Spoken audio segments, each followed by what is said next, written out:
Well, good afternoon, everyone. I want to welcome you all to the Museum of the Albemarle for our History for Lunch program today. Before we get started, just a couple quick announcements. For those of you all who are here in the auditorium, we ask that you please silence your cell phones. And for those of you all on Zoom, please silence or mute your microphone and then use the chat for your questions. As always, we'll have a Q&A session for everyone at the end of the lecture. Also, a reminder that the next History for Lunch is scheduled for Wednesday, July 17th at noon. Featuring Dr. Joshua Strayhorn, a postdoctoral fellow with the National Park Service.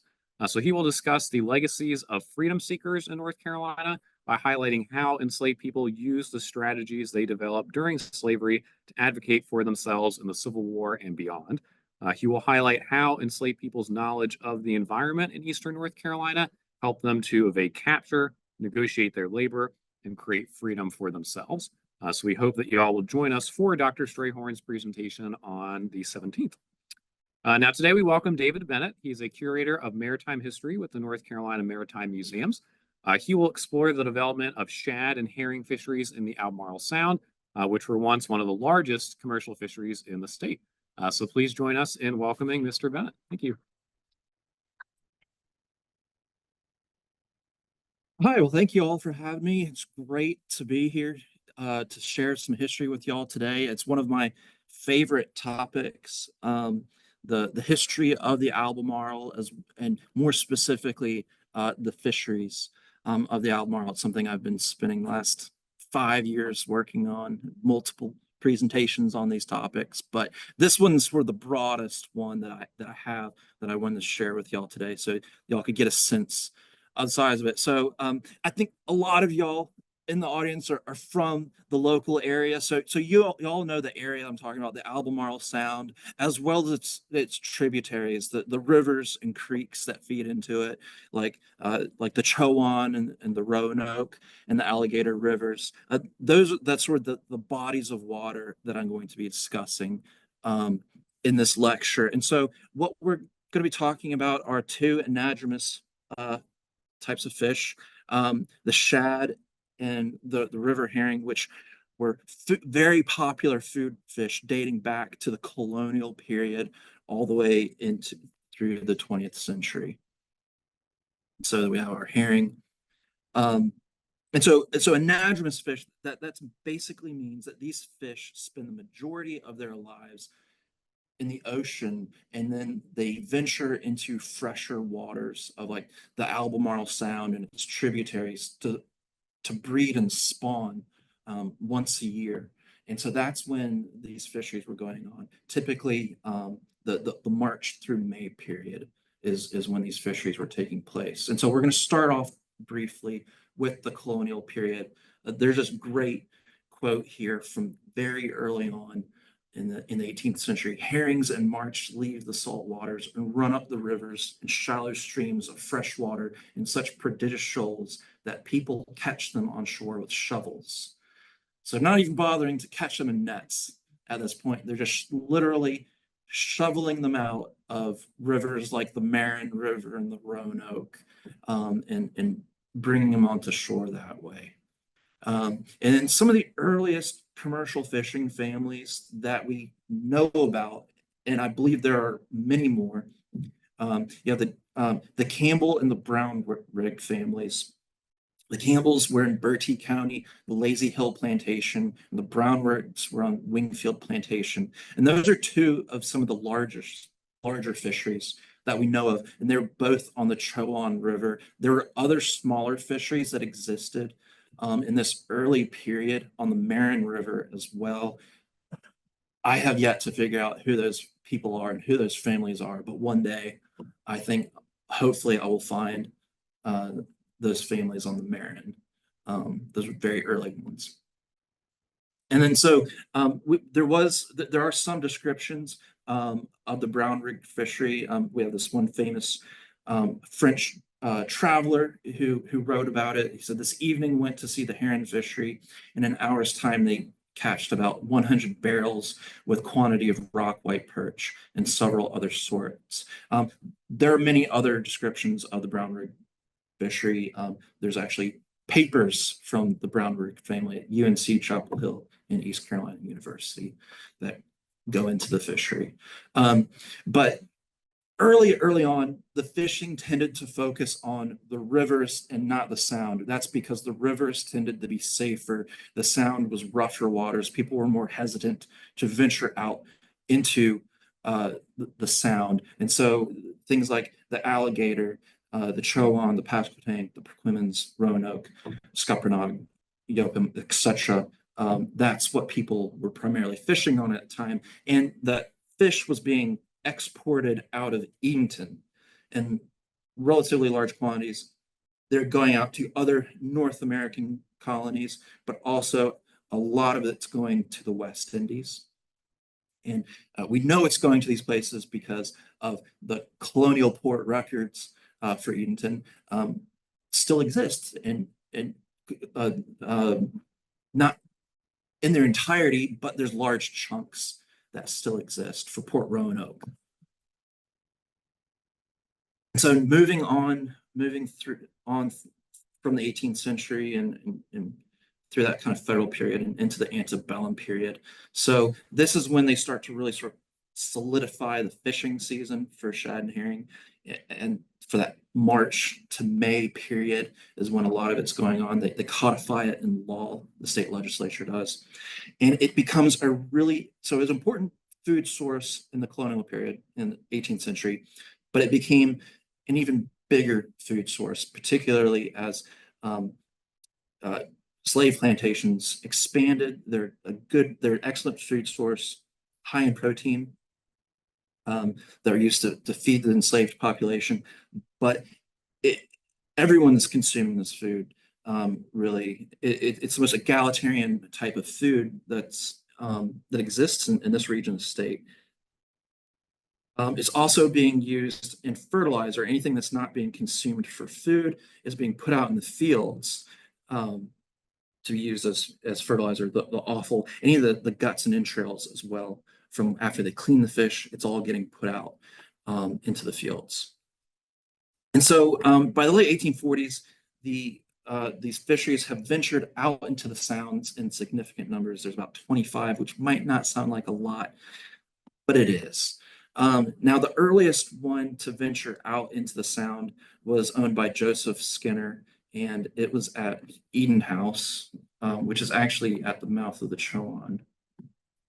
So right here, this map calls it Eating House, which is a misspelling. It's Eden House.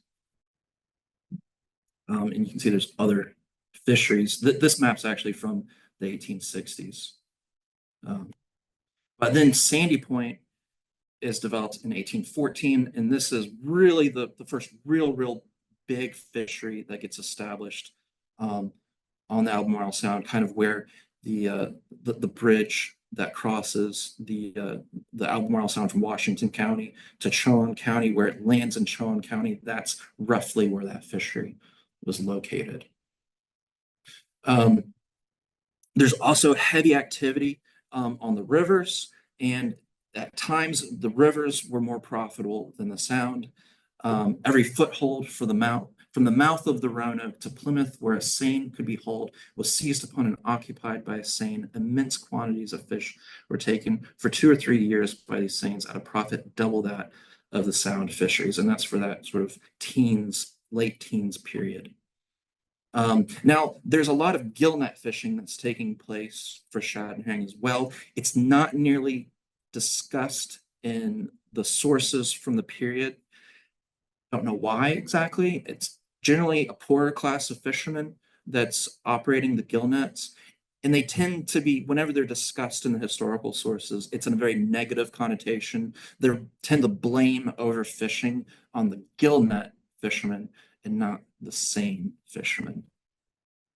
So, but throughout the antebellum period, the seines are getting bigger and bigger and bigger. You have seines that are 1,600 to 2,500 yards in length. So if you add the nets and the ropes together, you're talking about something that's about 2.5 miles in length. So really massive. And they're powered by windlasses that they have horses or mules rigged up to. And these are kind of introduced on the scene in about the 1810s. And they really kind of take off from there and make it possible to fish these massive seines on the sounds. And so they take these nets out in these two 10-oared boats, which were powered by enslaved fishermen out into the sound. And here's actually a better sketch of what these boats actually looked like with the net piled onto the stern. And so here's sort of like a situation on how this sort of would have played out. So you had like, a seine beach right here, and then you have these two boats would have taken off from shore with two ends of nets on each boat.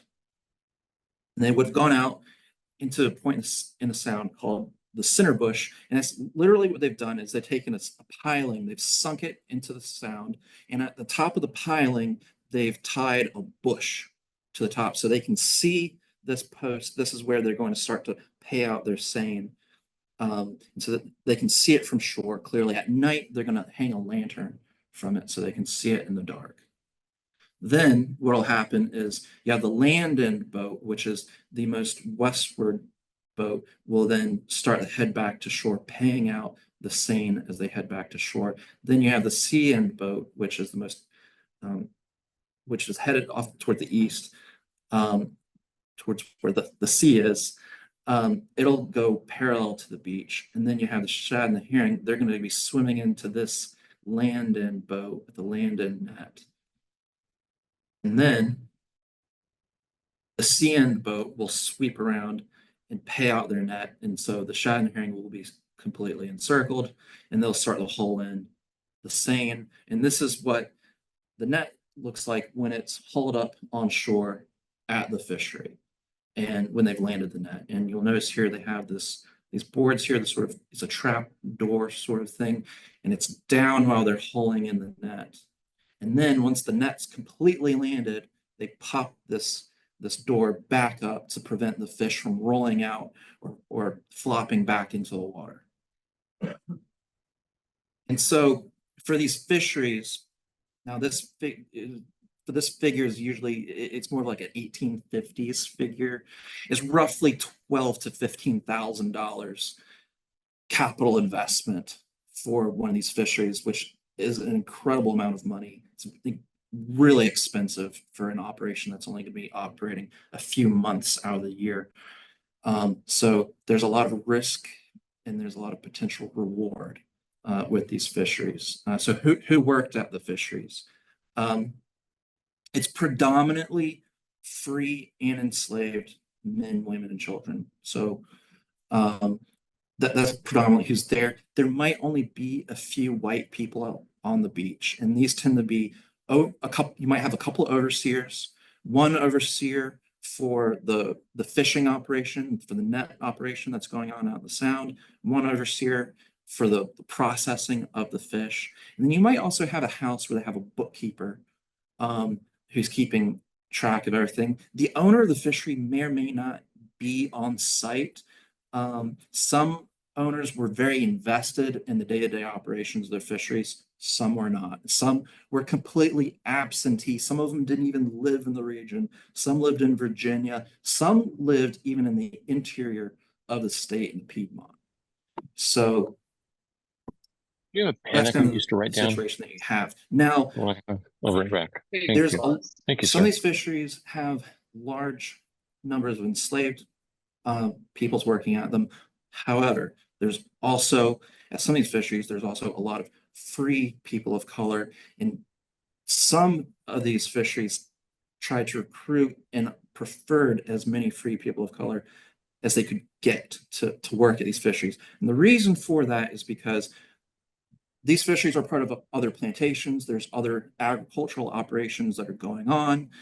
They can put their slaves to work out. However, these fisheries are also incredibly dangerous to work out. There's drowning, there's disease, there's injury, there's people slipped, hit their head, and fell into a coma from working at these fisheries. It's dangerous work, and slaves, especially the farther along you get into the antebellum period, the more so expensive they become. And so Thank you, you too. people are less inclined to risk these enslaved people, which they view as expensive investments. So also you have this issue of too much autonomy at these fisheries. This account says, in the spring, the whole force of the plantation is employed at the fisheries, herring and shad, and at these times there's great laxity of discipline among the slaves, drunkenness, gambling, and licentiousness prevailing to a most ruinous degree. So you have this enslaved population that's kind of doesn't have a whole lot of strict supervision, and the discipline gets really lax. And at the end of the fishing season, the master then has to come and reassert discipline, and it's something they're not even wanting to have to deal with. Now, something that's really interesting is the fishermen's courts, which there's 2 fishermen's courts. And this is when they have one early, typically in February, for the hiring of personnel to work at these fisheries. So they're hiring enslaved fishermen. So they're going out and they're renting them from other slave owners, or they're hiring free people of color, or they're they're striking deals with vendors for things like salt and barrels, that sort of thing. So all the initial business dealings for these fisheries begin in February at these courts. The biggest court was in Gates County in Gatesville, and they had thousands of people descend upon Gatesville for the month of February to work out these business transactions. Then the second court, fisherman's court, was in May, where they basically paid everyone out. They paid out all these hired contracts, and they paid out all their vendors at the fisherman's court. Again, typically in Gatesville. There were smaller ones elsewhere, like in Hertford County and in Chowan County, but the biggest one was in Gates. So the men at these fisheries, typically, these are all gendered sort of roles that they had. Were the fishermen. They're the ones who are doing the back-breaking work of rowing these boats, typically about a mile offshore, and then hauling in the nets. They helped sort the fish. The older men tended to be windlass operators. You also had carpenters and coopers and blacksmiths, and you had seine menders, the whole just army of people working at these fisheries. Then you had the women and children tended to sort fish, and they processed fish, and that's primarily a female occupation. They headed, cleaned, salted, and packed the fish. And the women were quite fast at doing this. They could clean a fish in just a few seconds. Again, it's backbreaking labor. These fisheries are in operation from March to May, about 6 days a week. The only time they're closed is on Sundays, and it's from sunup to sundown, so it's 24 hours a day, and people are sleeping in shifts, and it's just constant work. And so there's all these noises that are at these fisheries, and there's lots of singing while people are working. People are singing while they're hauling in the nets and while they're processing the fish. And there's all kinds of songs. There's all kinds of work songs. There's jubilee songs and there's sorrow songs. And there's actually some really great accounts of singing. There's not very many accounts of the specific songs that they're singing, but there's these really great accounts of just the amount of singing. There's like this one guy who wrote in his diary, he's riding a horse down the Chowan River, and he can just hear the singing from miles away from all these fisheries at night. And so they're providing food for these workers in the form of yopon tea, whiskey, and cornbread primarily. They're also getting fish, but they're not really getting a whole lot of herring or shad. They're getting things like perch, catfish, the things that they're not going to be processing and keeping and trying to market. They're getting those. And for about every haul of the seine, the men who are working are getting a couple of shots of whiskey, and the women are getting at least one shot of whiskey. A lot of these fisheries also had stores where you could run up a tab, on behalf of your master, or if you're a free person, you're getting paid some money, and you can run up a tab on things like whiskey. You can get extra whiskey rations. Now, one of the hallmarks of these fisheries is that they had to have a clear seine ground. So there couldn't be out in the water, you can't have any snags, so no roots, no stumps, no trees. It had to be perfectly clear. And so when people were selling or renting their fisheries out, they would put out in these advertisements things like, the sound is clear of every obstruction, or the beach is perfectly smooth, as I have highlighted. And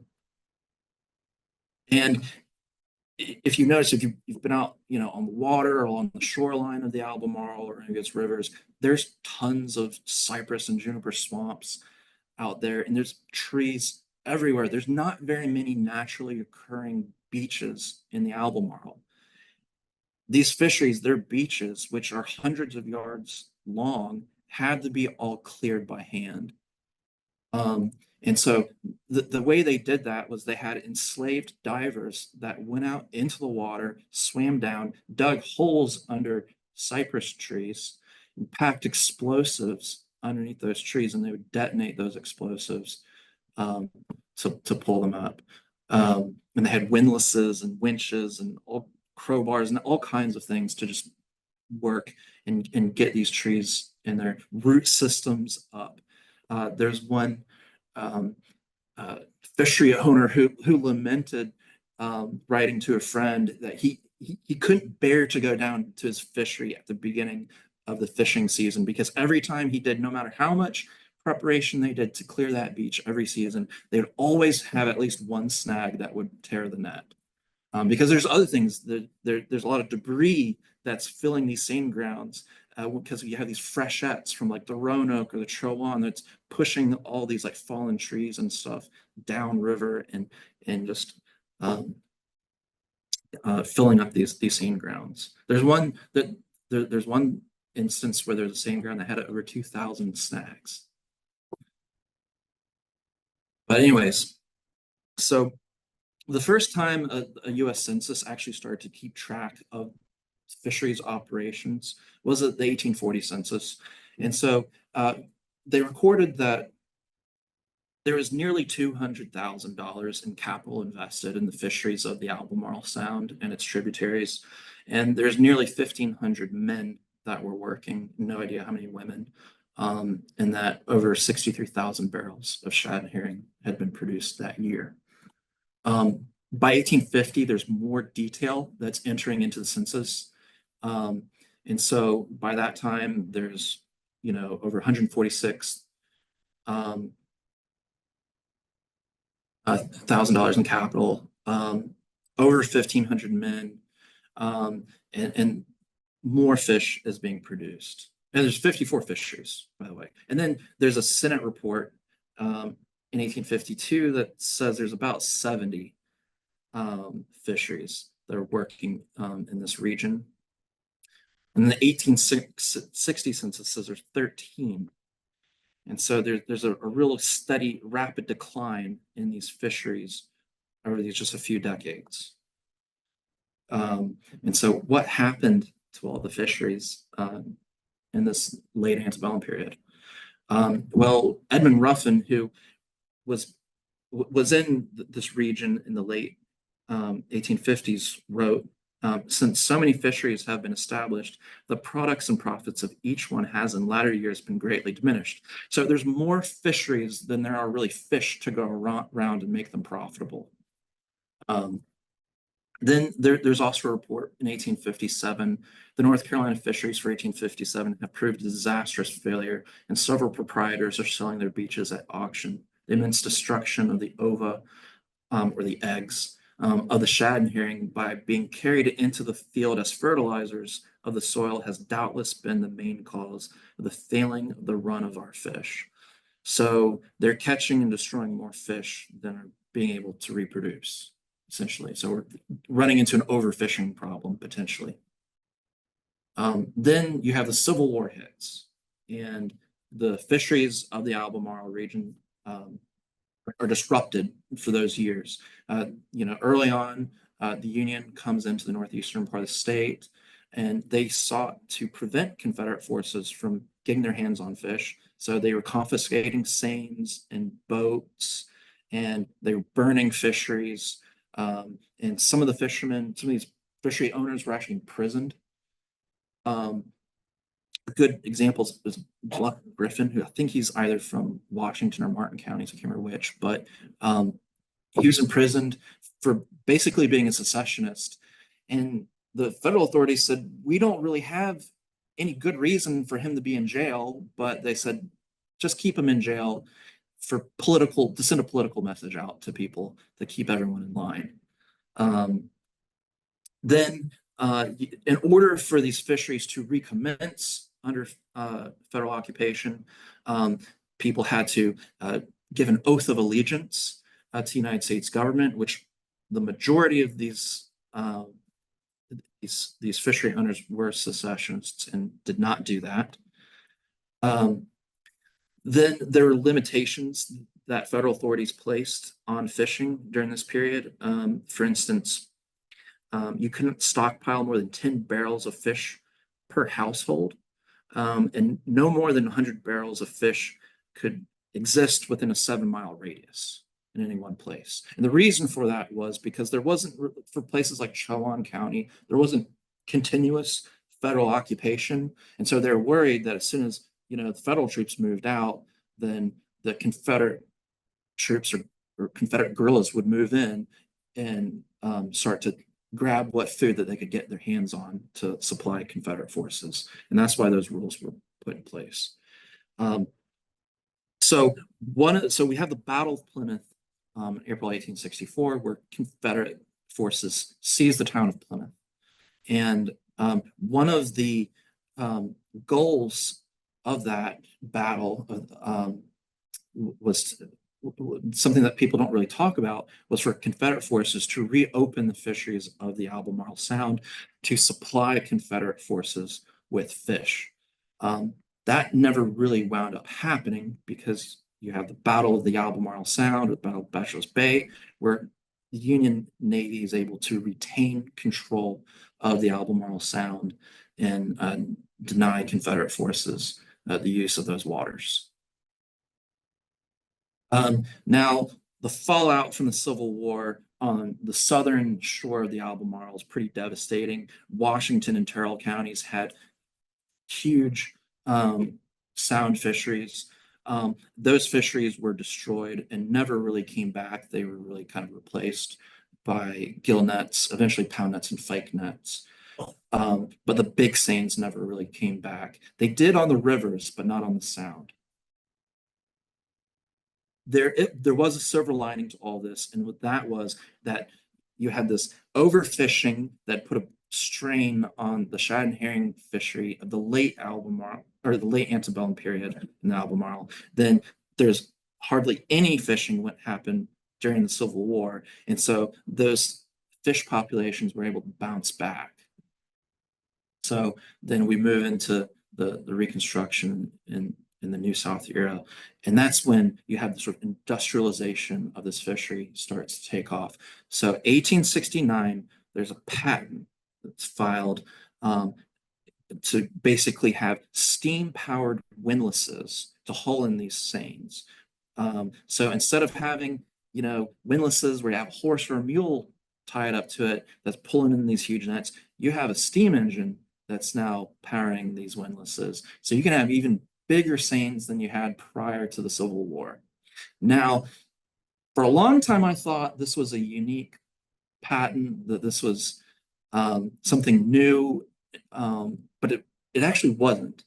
So this was actually an improvement upon a previous design. So this original design came about in the 1830s. And was developed by a man from Connecticut for the fisheries of the Albemarle Sound, but it was never put into use, and the patent was destroyed in a fire in the 1830s in the U.S. Patent Office. So that original patent doesn't exist, but descriptions of the original patent still exist in other publications, such as newspapers. But anyways, so this 1869 was improvement, and this is sort of what these facilities look like. Then in the late 1870s, you have steam-powered flats that are used to carry out these seines into the Albemarle Sound. A lot of this is being developed in Chon County. So in the antebellum period, you had the Great Dismal Swamp Canal, which was a great waterway that connected, the Albemarle to the Chesapeake Bay and allowed a lot of fish products to get to market in Virginia, like Norfolk. But it hadn't been well maintained and obstructed throughout the Civil War. But in 1869, you have the Albemarle Chesapeake Bay Canal is completed, which enhanced market access for these fish products getting up into the Chesapeake Bay, because the big markets are Norfolk, Baltimore, Richmond.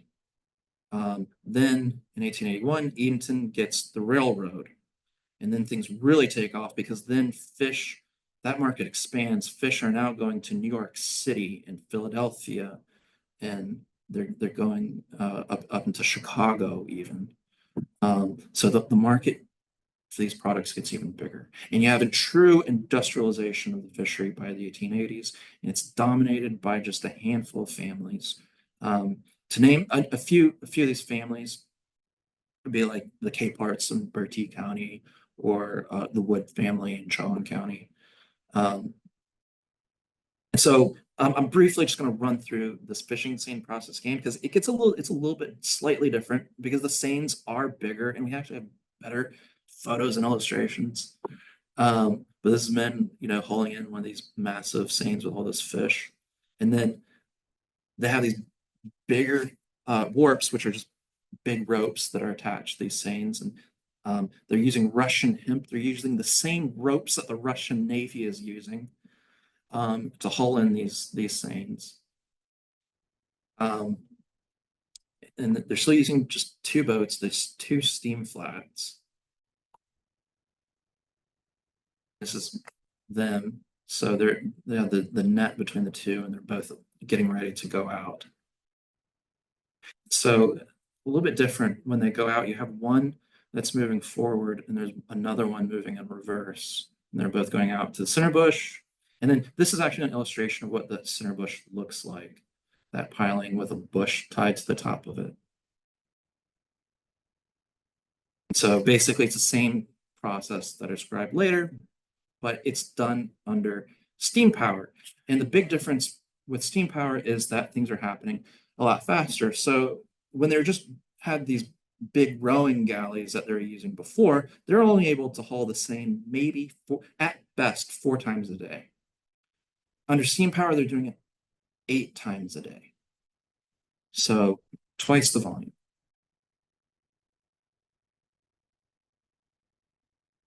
So they have these 2 steam-powered windlasses. You have like one is here, another one's down here at opposite ends of the beach. And then you'd have a man that was called a reeler, and he's usually an older fisherman, and his job was just to make sure that the rope wrapped around the steam-powered windlass in a uniform manner, and he used this big pole to make it go on in a uniform manner, so it wouldn't become a tangled mess. And then they have these massive sheave blocks, just like this one, that they're passing these ropes through as they're hauling them in, and these sheave blocks start off at really that multiple along the beach, and as they're trying to like tighten the enclosure, they're moving these ropes from one block to the next to really concentrate where the fish is landing, because you have 2,500 yards or more worth of net that you have to get into a small area. So so this area with a massive net. So one of the things I have is called a toggle line. It runs parallel to the lead line on this net. And I have some illustrations in a minute where I'll explain this better. So every 40 feet, this toggle line is attached to the lead line.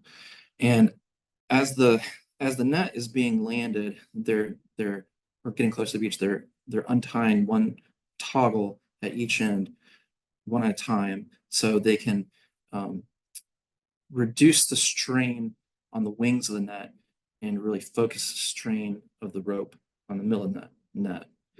Until you get down to the wet foot is where the toggle line is spliced into the line. So this is what I'm talking about. So this, if your cork line is up here, right here, and then so you have your nets here, and then this bottom part, you've got your lead line, with there's leads the bottom holding the net down in the water column. And then this down here, this is your toggle line, and these little loops right here, these are your toggles. And then this is your wet foot right here, where it's spliced into the lead line. And so what I meant earlier was when I was saying they would untie these toggles at opposite ends as this net is being landed so they can actually peel away sections of the net. So basically, and they'd also have occasionally they'd have these mule-powered windlasses, so they can do some as auxiliaries, so they can fine-tune the landing of the net. And so basically, you're cutting down the area like so, 40-yard or 40-foot sections at a time, until the net gets smaller and smaller. And these areas that have this dotted line, these parts of the net are being peeled back. And the fish are getting concentrated into a smaller and smaller area until you get here, into a really small area, kind of like how these men right here have this really small portion of net is landed right on this platform. And then you've got all this extra net and line out here that has no strain on it, doesn't really have any strain on it.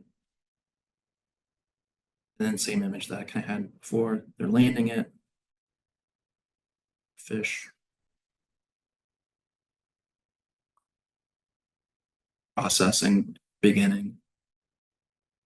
Then they also had ice. So the introduction to packing fish on ice happened in the late antebellum period in the 1850s. You had schooners full of ice coming down from places like Maine, and they'd come into the Albemarle and they'd stop off at these fisheries. And a lot of these fisheries had ice houses where they're keeping ice. But also, since you have railroads coming through, more ice is able to come through and a lot faster.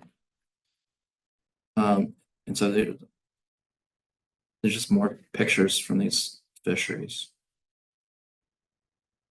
And so here's one quote that describes one of the landings the fish landed at the Capehart fishery. On Dr. Capehart's plantation at Avoca, nearly 200,000 herring having been brought in at one haul of the same. The pile, when on the dock, measured 80 feet long, 22 feet wide, and 2 feet deep. For comparison's sake, the fish would have filled 20 coal cars. That's how much fish were being landed by one fishery in Bertie County. So also what you have coming into play in 1869 and 1870 is the pound net comes to the Albemarle Sound for the first time. So you had weirs before. Pound nets are bigger and more sophisticated than weirs. So you had John Hetrick came down from the Great Lakes area. He was up in Ohio. He came down. He was a pound net fisherman, the Great Lakes. He and his brother William were. He came down to Chowan County in 1869. Established himself there. He also was a baker and owned a couple other businesses in Edenton. But he's a big pound net fisherman. He and his brother William introduced the pound net to North Carolina and expanded out from the Albemarle Sound. But pound net's more efficient. It's inexpensive, a lot less labor intensive. You only need a couple of people to really work a pound net. And it could be fished just about anywhere. You didn't have to have some big, sophisticated, expensive fishery. You didn't have to have a cleared out sand beach, or anything like that. You could just go and put this pound net out in the sound or out in the river, and anyone, working class people, middle class people, you didn't have to be rich anymore to have a big, successful commercial fishing operation. And so it was sort of a democratization of the shad and herring fishery, if you will. And the pound net actually becomes much more dominant than the seine eventually.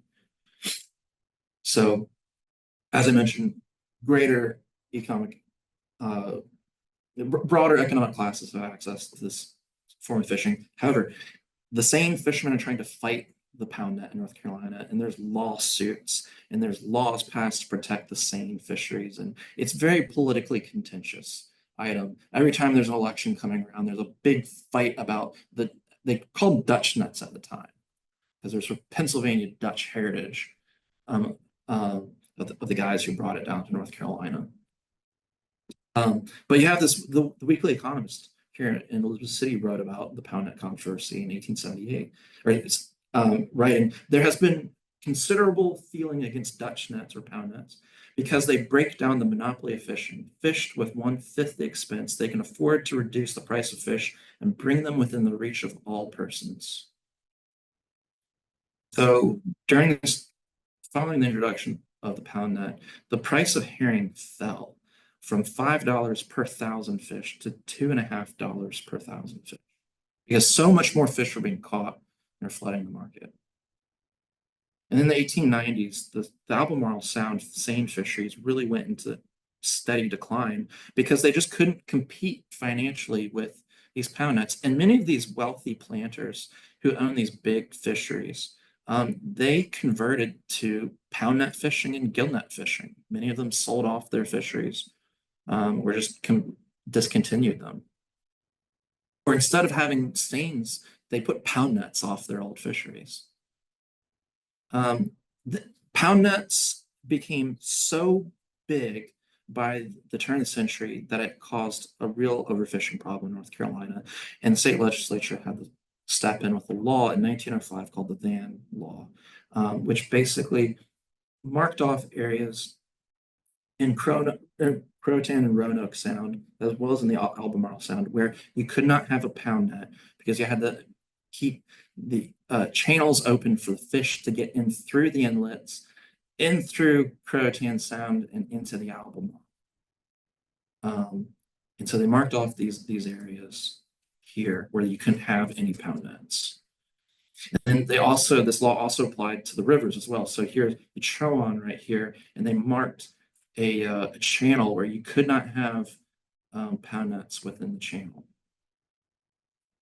Here's actually a census, a pound net census, where they have all these little things that look like trees or pipe cleaners are coming off the shoreline. Those are pound nets. And some of them are several hundred yards in length. There's more over here, or in Croton and the northern Pamlico. Now, one of the things that also contributed to the decline of these seine fisheries, apart from the pound net, was World War I. And the reason for that was because you had all these, the labor base for these seine fisheries, they went off to war.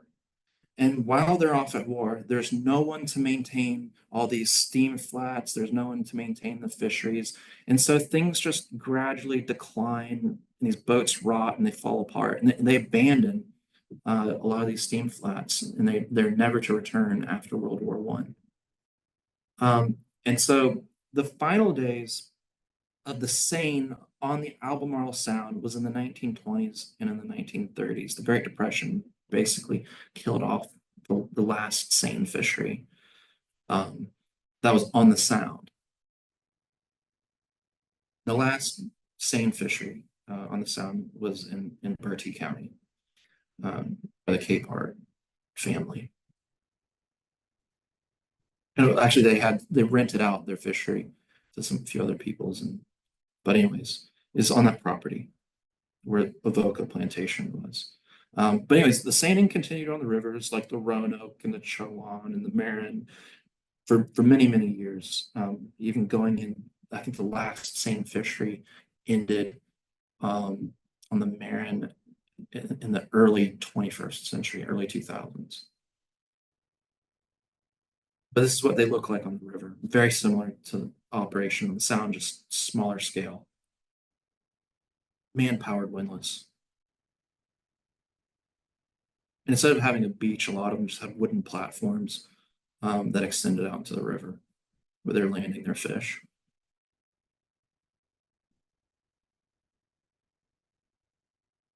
Also, the pound net, gill net, other nets were just cheaper and more efficient to operate, and they really they made these massive seines obsolete.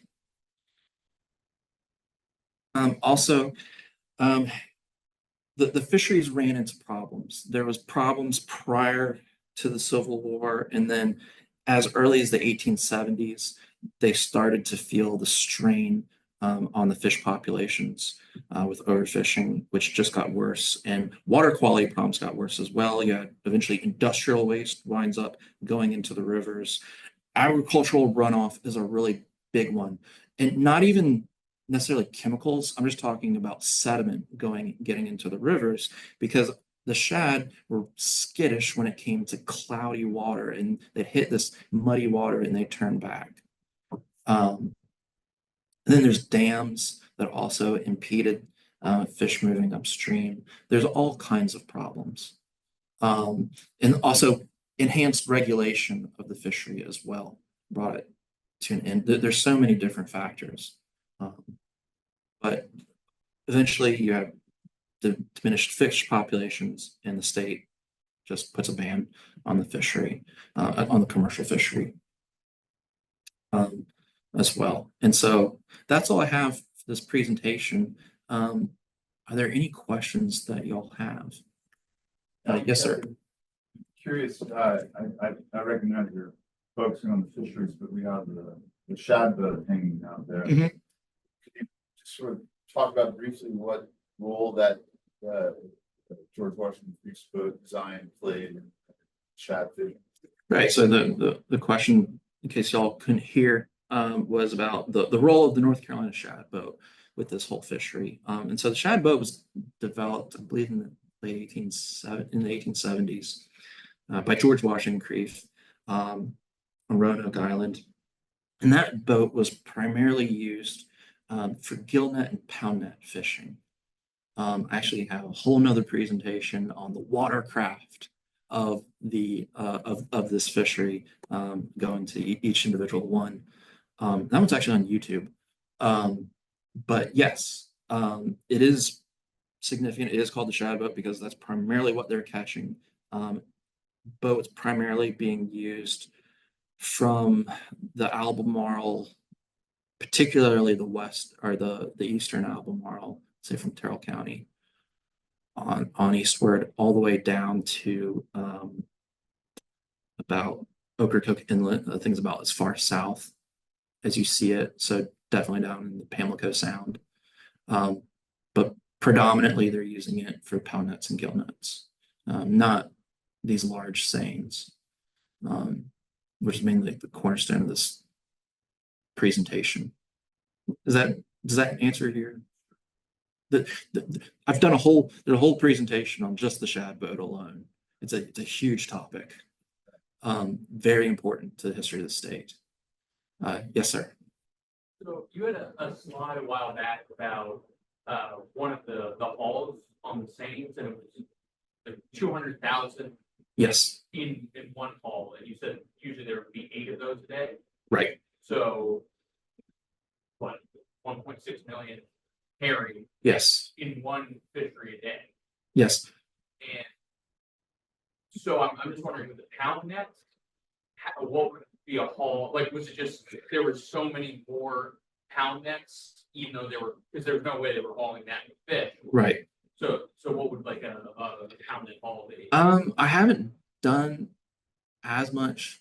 So the question is sort of the pound net hulls versus the seine hulls, and so I haven't done as much research into the pound net hulls. From what I understand, they're quite large. There's not as many sources for pound nets. So most of the people who own these seine fisheries are from very large, prominent families, and their papers, the records for these fisheries still exist, and they're in archives, and that's where I've learned the most about a lot of these hulls, and they recorded each hull and how many fish they caught in them. Now there's fewer records. I've only seen a few collections deal with pound nets, so I haven't had the time to really dig into those collections that deal with pound nets. But I do know that in some of these pound nets, they're catching so many fish that if they waited too long, then a lot of the fish in the nets would die because from oxygen depletion within that water. So they had that many herring concentrated in a small area. So thousands of fish potentially. Not sure, but yeah, it wasn't uncommon for a single person to own as many as a dozen or more pound nets. You had some merchants out of Edenton who owned probably no fewer than 30, and they had employees that worked them. And again, some of these big fishery owners, when they converted from seines to pound nets, they just bought a ton of pound nets, and they just took the workforce that they traditionally hired seasonally and applied them to working those. So yeah, sorry I don't have better numbers on the landings for pound nets. Now they do have total landings, seasonal landings, those do exist. Those were recorded by the federal government. But you do, from those statistics, the pound net does, there's way more fish being landed in pound nets eventually than seines. And pound nets and gill nets wind up by the 1890s, it's pound nets and gill nets that are dominating the landings for fish. So, yes, sir. Any rules for fishing now, today in North Carolina? I haven't kept up with the most current rules on them, to be honest. Most of my research kind of terminates with World War II. To be honest, I know they're not taken commercially anymore in the state. They've stopped that. Can you still catch them individually? There's limits. I can remember when I was younger. I believe there's recreational. You can take like shad recreationally. Yeah, you stand on the bridge and they come right up through the swamp. Right. And you don't hit the net and pull the net up. I think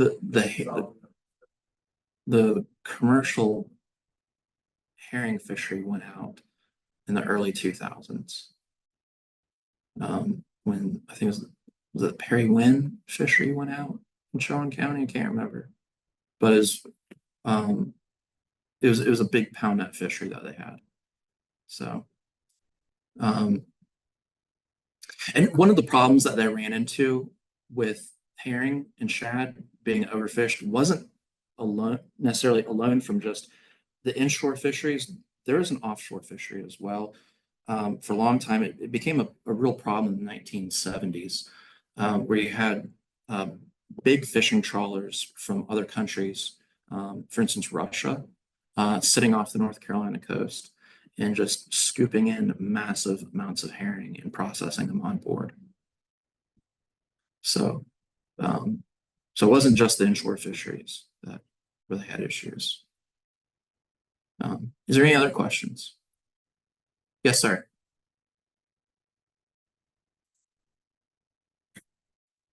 There's very few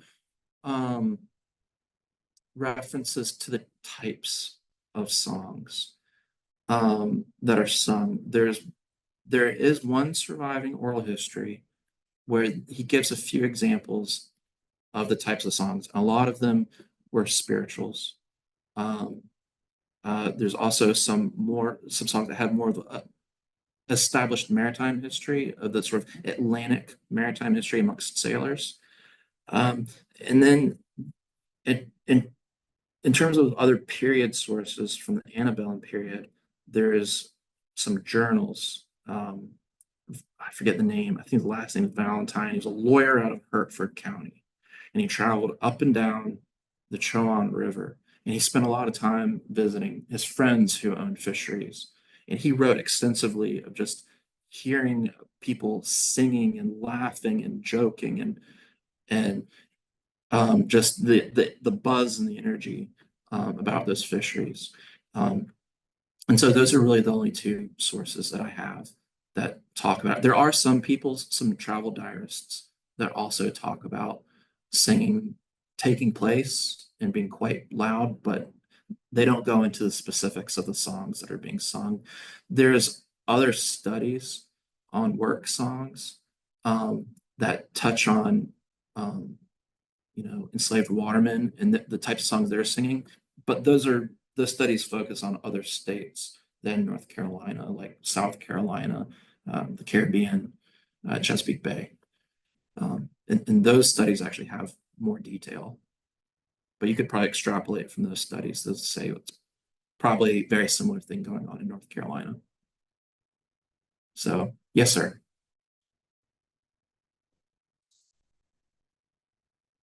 Yes, there was shad fishing in South Carolina. Actually, one of the few firsthand accounts that we have from an enslaved person is Charles Ball. He worked in fisheries on the Chesapeake Bay. He was eventually sold to a planter in South Carolina, and he was tasked by that planter with establishing a fishery on his property. And he goes into a lot of detail concerning the operations of that fishery.